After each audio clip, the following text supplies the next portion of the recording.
ZoomSafer takes two approaches to helping fleets monitor and curb distracted driving. ZoomSafer takes two approaches. We like to call them the big hammer and the little hammer. The big hammer approach is to actually put software onto the phone, so when the person's driving, it actually controls what they can and can't do, all policy-based. So very rigid, very in your face, very controlling.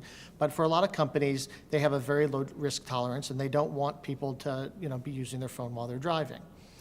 FleetSafer Vision, which is our new product, is more of an analytics tool, and it's more of a scorecard approach.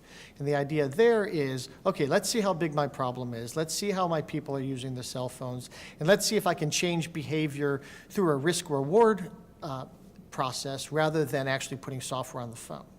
And both of those solutions, are equally effective as far as addressing the issue. And as I said, one's kind of a bigger hammer, the other one's a smaller hammer, but it's all trying to solve the same issue, which is how do I create, enforce, monitor, and manage a cell phone use policy while my people are driving? Why wouldn't people buy this?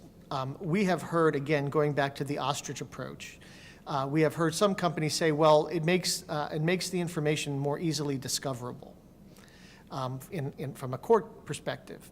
As we were talking earlier, we've spoken to several plaintiffs' attorneys that say that's phooey because the information's available, and the fact that you're not using it and you're not using it to improve yourself is actually going to create a bigger issue in the minds of the jury, because from a damages perspective, because you had the information and you're not doing anything about it.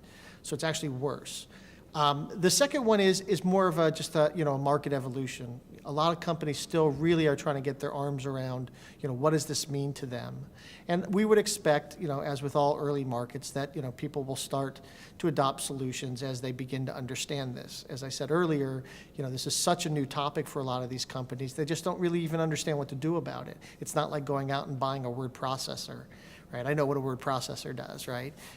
When somebody says, I want a distracted driving solution, it's not something that somebody says, oh yeah, I know exactly what that is.